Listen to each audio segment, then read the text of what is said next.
Hello students, welcome to my channel. मेरा नाम है एस के वर्मा और आज हम करेंगे 10th क्लास की एक्सरसाइज 4.2 का क्वेश्चन नंबर 5 एंड 6।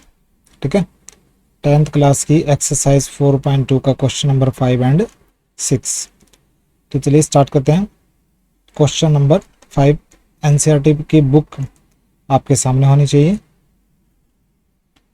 तो क्वेश्चन नंबर 5 मैं यहाँ से उठा लेता हूँ।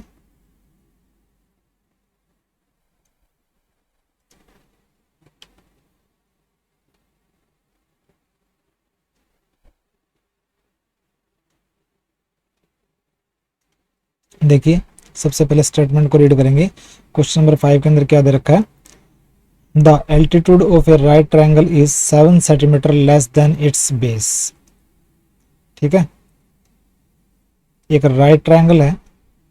एक राइट ट्रायंगल माने ऐसा ट्रायंगल जिसके अंदर एक एंगल जो है 90 डिग्री का हो। तो सबसे पहले मैं राइट ट्रायंगल बना लेता हूं एक।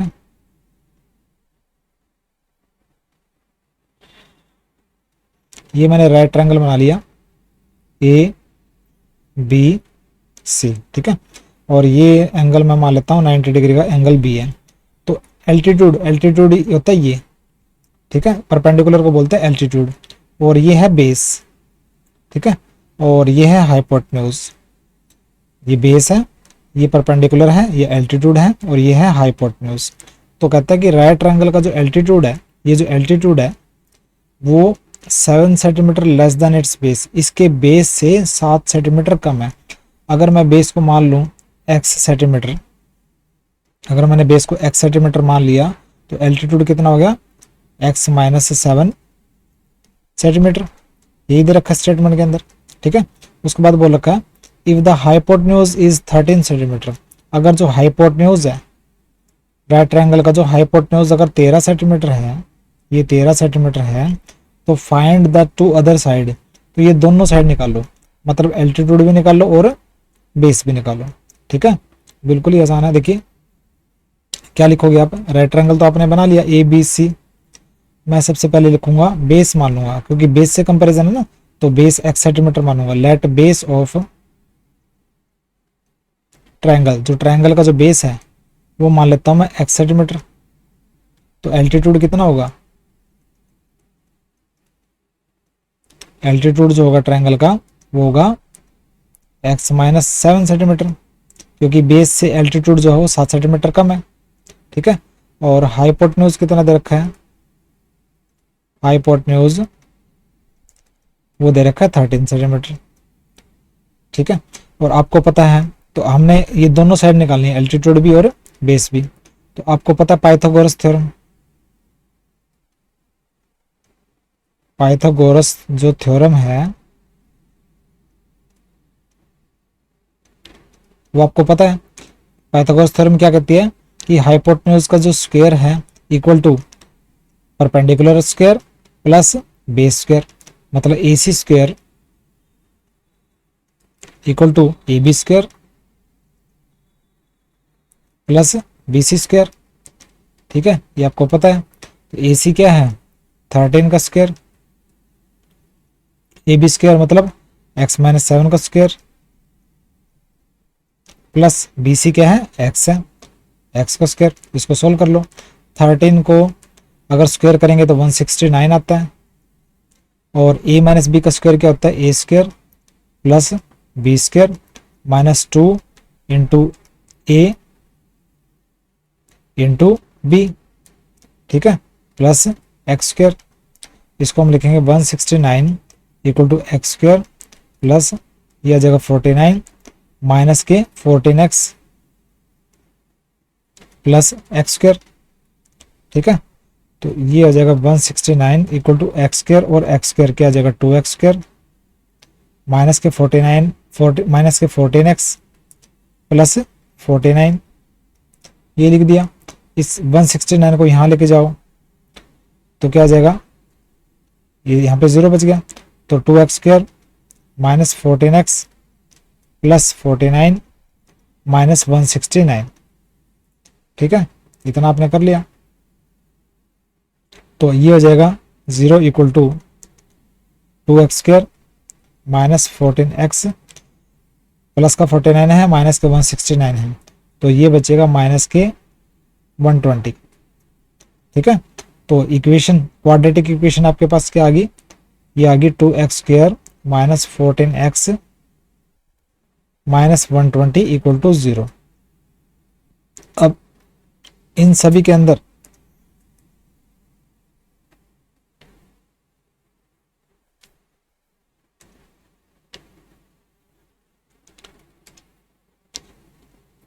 इक्वल टू 0, इन सभी के अंदर जो है वो 2 कॉमन है, तो मैं क्या करूँगा 2 से डिवाइड कर दूंगा पूरे क्वाड्रेटिक इक्वेशन को, तो ये बन जाएगा x² माइनस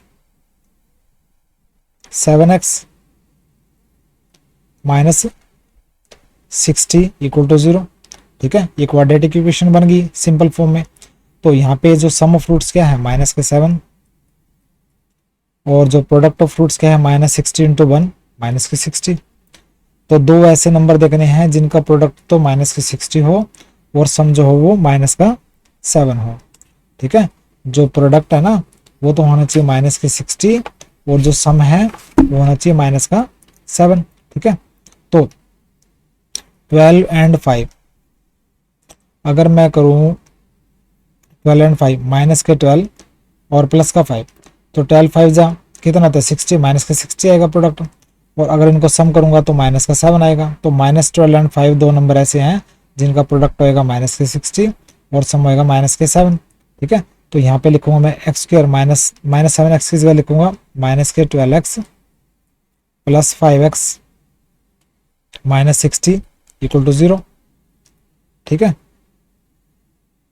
इसमें कॉमन क्या आ जाएगा x माइनस 12 बच गया, और यहाँ पे प्लस 5 कॉमन x माइनस 12 बच गया इक्वल टू 0।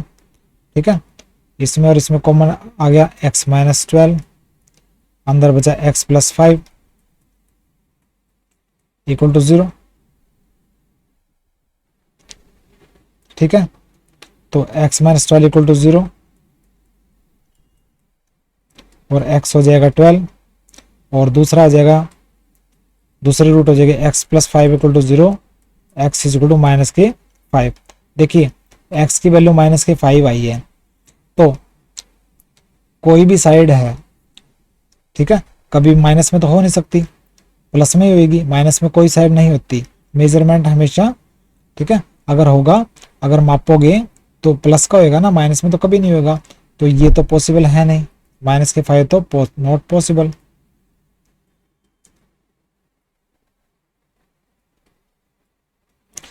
जो x की वैल्यू जो 12 है वो जो है वो ठीक है। ठीक है, तो x की वैल्यू 12 रखेंगे तो जो हमने बेस माना था राइट ट्रायंगल का, जो बेस था वो बन गया x माना था ना, तो x की जगह क्या आएगा 12 सेंटीमीटर आ जाएगा, बेस तो हो जाएगा राइट ट्रायंगल का 12 सेंटीमीटर, और जो एल्टीट्यूड होएगा, एल्टीट्यूड क्या था, एल्टीट्यूड 7 सेंटीमीटर कम था x से, तो x की जगह 12 माइनस 7 5 सेंटीमीटर।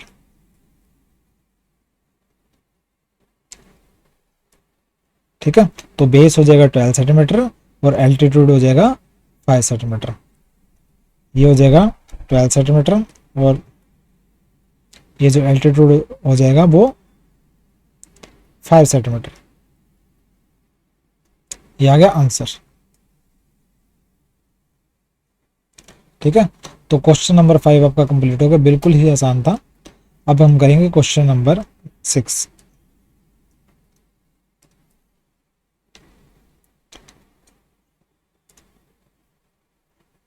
देखिए क्वेश्चन नंबर 6 दे रखा है, अगर आपने सेकंड क्वेश्चन अगर कर लिया तो 6 क्वेश्चन आराम से आ जाएगा आपको, क्योंकि सेकंड जो सम के अंदर जो एग्जाम्पल जो हमने 2 किए थे उन्हीं में क्या दे रखा है, इसी तरह का सेम जो वही क्वेश्चन इसके अंदर दिया गया है क्वेश्चन नंबर 6 में। ठीक है, तो क्वेश्चन नंबर 6 में उठा लेता हूं यहां से,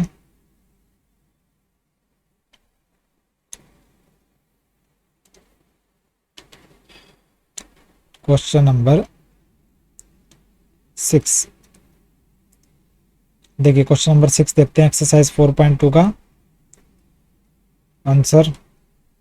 देखिए सबसे पहले रीड करना है, कहता है एक कॉटेज इंडस्ट्री, कॉटेज इंडस्ट्री की इंडस्ट्री स्मॉल स्केल इंडस्ट्री होती है, मतलब एक छोटा उद्योग होता है जो छोटे पैमाने पर कोई चीजें वगैरह बनाने का काम करता है। ठीक है, तो एक कॉटेज इंडस्ट्री है वो certain number of pottery article, मतलब जो पोट्री मैंने जो मिट्टी की जो जैसे घड़ी वगैरह है, ठीक है, जैसे मिट्टी की जो घड़ी वगैरह जैसे कुम्हार वगैरह बनाते हैं ना, उनको बोलते हैं पोट्री आर्टिकल, जैसे दिए वगैरह हैं, घड़े वगैरह हैं, या फिर कोई भी मिट्टी से बनी हुई आइटम, उनको पोट्री आर्टिकल बोलते हैं। तो एक कॉटेज इंडस्ट्री क्या करती है, सर्टेन नंबर मतलब विशेष नंबर बनाती है किसकी, पोट्री आर्टिकल्स की एक दिन में। It was observed on the particular day, यह देखा गया एक खास दिन पर, एक खास दिन को ये ऑब्जर्व किया गया, मतलब देखा गया कि that the cost of the production of the each article, हर एक जो आर्टिकल जो बनाया है उसका जो प्राइस है वो क्या था, 3 मोर देन, वो 3 ज्यादा था, जितने आर्टिकल बनाए गए उसके दुगने से 3 ज्यादा था। ठीक है, मतलब किसी खास दिन को ये देखा गया कि हर एक आर्टिकल का जो प्राइस था वो उस दिन जितने भी आर्टिकल बनाए गए उनका दोगुना कर दो और उसमें 3 जोड़ दो, उसके बराबर था। ठीक है, और फिर उसके बाद बोलता है if the total cost of production on that day, अगर उस दिन जो टोटल जो खर्चा है आर्टिकल बनाने का वो 90 रुपये आया, तो नंबर ऑफ आर्टिकल निकालो, उस दिन जो नंबर ऑफ आर्टिकल बनाए गए और हर एक आर्टिकल का जो प्राइस निकालो। इस क्वेश्चन को हमने रीड तो कर लिया, लेकिन इसको बिल्कुल आराम से करना। देखिए सबसे पहले तो मैं कॉटेज इंडस्ट्री बना लेता हूँ, ये थोड़ा सा इंटरेस्ट बनाने के लिए, ये है कॉटेज इंडस्ट्री।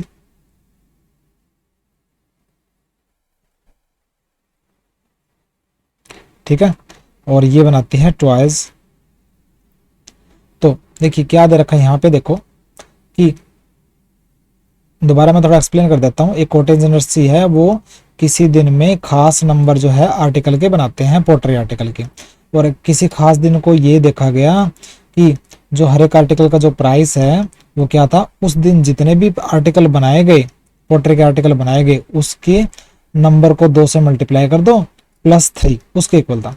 ठीक है, तो ये देखो यहाँ दे रखा है कि नंबर ऑफ आर्टिकल, इससे कंपैरिजन किया गया, number of article produced on that day.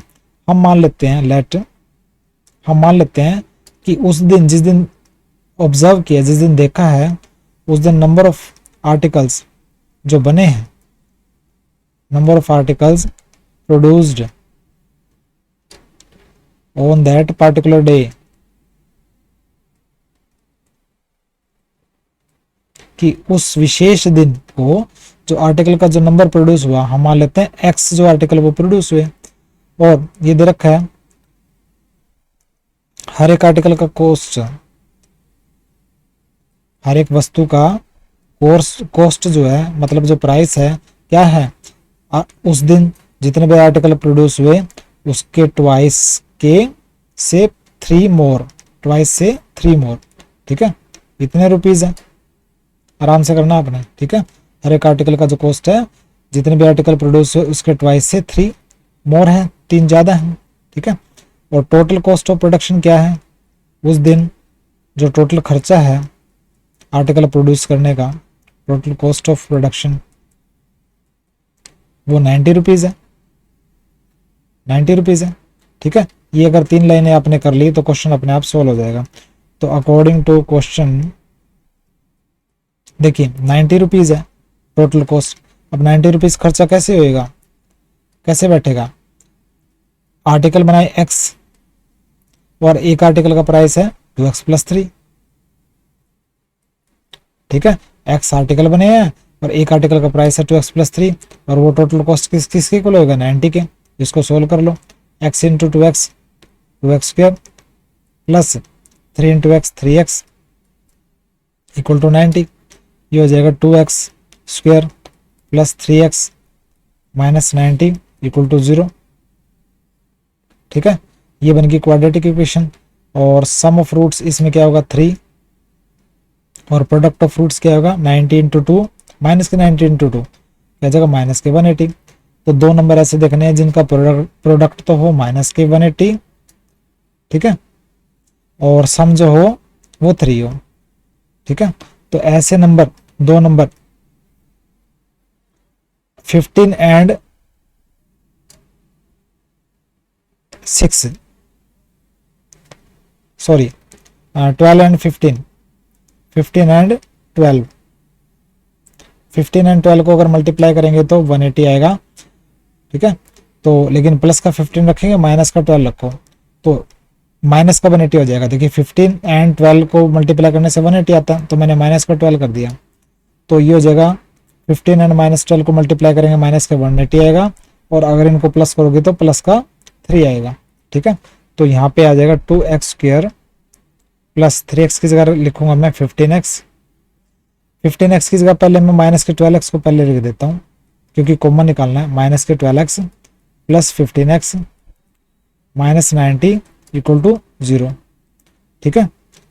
3x की जगह रख दिया मैंने माइनस के 12 प्लस 15x, तो इसमें से कॉमन निकालो 2x आ जाएगा, ये बचा x माइनस 6,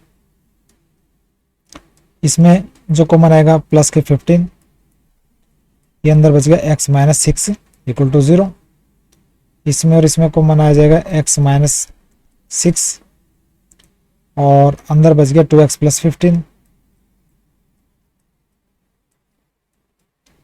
इक्वल टू 0, ठीक है। तो x minus 6 is equal to 0,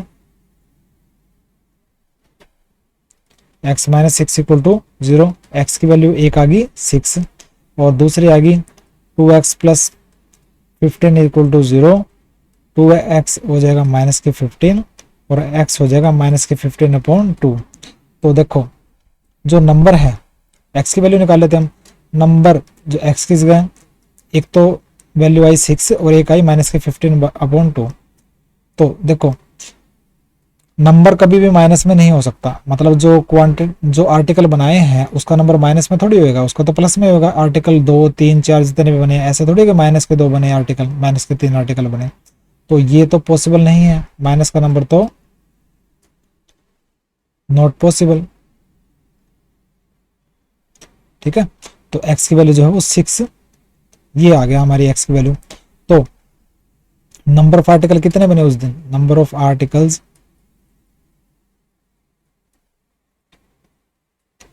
produced on that day, उस दिन जो नंबर ऑफ आर्टिकल्स बने, पोट्री के आर्टिकल्स कितने बने, 6 बने, और हर एक आर्टिकल का जो प्राइस क्या होगा, ईच क्या लिखोगे, कॉस्ट ऑफ ईच आर्टिकल, हर एक आर्टिकल का जो प्राइस जो क्या होगा वो 2x प्लस 3 था, मतलब कि 2 इंटू 6 प्लस 3, 2 6 के 12, 2 6 जा 12 प्लस 3 मतलब कि 15 रुपीज, ठीक है। हर एक आर्टिकल का जो प्राइस है वो तो 15 रुपीज हुआ, और कितने आर्टिकल प्रोड्यूस हुए उस पार्टिकुलर डे, 6 आर्टिकल प्रोड्यूस हुए, ठीक है। तो ये आ गया हमारा answer, number of article produced on that day 6 articles and cost of the each article 15 rupees each. तो ये लास्ट क्वेश्चन था एक्सरसाइज 4.2 का।